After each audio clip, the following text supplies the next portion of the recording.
My fiancée was obsessed with me forgiving my abusive parents when I told her why I would never do so. Now, I am passing her my trauma.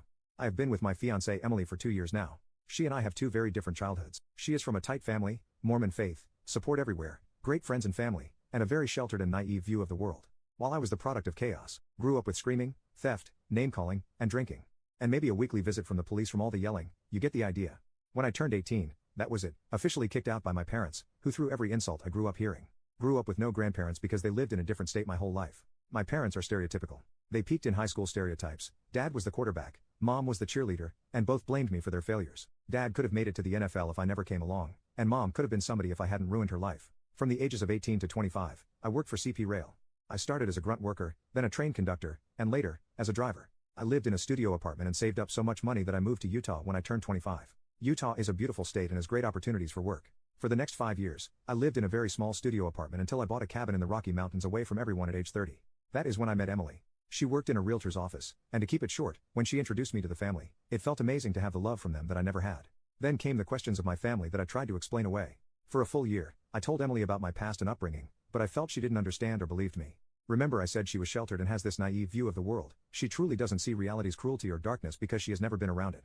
The world is full of flowers and rainbows. She doesn't believe that humans are cruel and can treat one another that way. She lives in a fucking bubble of delusion. I have tried to show her and tell her my life is real, but it can't be that true because no parent kicks their son out. Why would you lie like that? Let me draw you a freaking roadmap again. Again, she still believes it isn't true, and I need to find my parents. Before I proposed, she told me she would find my parents part of our lives. I begged her to stop and please leave my parents out of this. She recently said, if they were hard on you and showed you love that you see as hard, you need to forgive. She has become freaking obsessed with finding them. It is all she talks about. I feel she will find them, and they will show up, and everything I have done to better myself will be gone. I am getting very close to just ending this relationship. I am sorry, but are Mormons like this? Is there something in their faith? Or is there something deeper I am missing? The girl has never left her own town. Update, so yesterday afternoon, I asked my fiancée to talk. We sat at our kitchen table, and I asked her not to interrupt until the end of my speech. I outlined my upbringing and life from 18 years old until we met. And at the end, I asked her one question: why do you think I am lying or struggling to understand my past trauma? At first, she did not answer. She sat in silence for at least 10 seconds before uttering the words, "You are still lying. Please stop with this story of I was abused. No parents would ever treat their gift and blessing from God. Being stern and loving parents is not abuse, and we must forgive the past. Honor your father and mother." With this sentence, I knew all of you were right, but one comment had a great idea. I looked at her and said, well then, I guess there is only one way to prove it to you.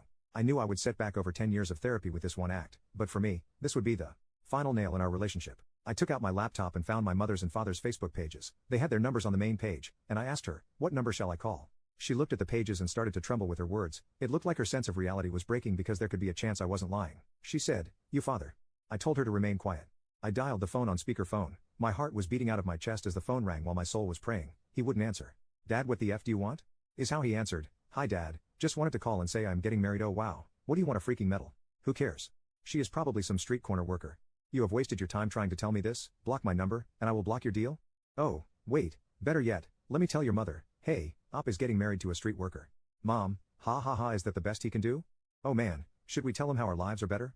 "Dad, oh yeah, we should. Thanks for getting out of our lives. We are living the dream out here now." "Mom, what was the freaking purpose of calling us your piece of?" I hung up the phone and blocked the number fast. I sat in silence, tears and all my emotions boiling over. Emily sat in complete silence, unable to move or speak. I got up and told her to please leave my house and give me the ring back. She snapped and started pacing the house, muttering, "This is not real. Parents love their children, they love them, they love them, they love them, they love them, they love them." She started to bawl her eyes out completely, and I grabbed my phone and called her parents, telling them to come get her now. When they arrived, Emily was completely unhinged. Her worldview was completely broken, and she had a mind break. She screamed at them, "You love me, right? All parents love their children, right? That's what you told me, right? God loves all, right?" Her parents tried to calm her down. She grabbed me and fell to her knees. "You love me, you love me, no one stops loving. Parents love, husbands love, forgive. All can be forgiven. You need to forgive me. God can forgive, why can't all forgive?" At this point, I called the police and paramedics because she was starting to become violent. They were able to restrain her before loading her in the back of an ambulance. Her parents went after. They apologized to the heavens and back. They confessed that Emily always said I was in a stern household and struggled with my faith. When I told them my past, Emily would retell the story, and they felt they had to believe her. The father left for the hospital, and the mother stayed to organize the house and Emily's belongings. She sat in silence and prayed for a minute. She told me she thinks she failed her daughter. She was raised in a very loving family and never saw the world as it is. She feels her daughter is stuck in a 1950s family movie. She hugged me and told me I was always welcome to call and come around but would understand if I went to NC with them. I thanked her and told her I would go to NC for a little while and let them focus on Emily. Well, today, I feel numb and will contact my therapist and try to get back on track. I set myself back 10 years.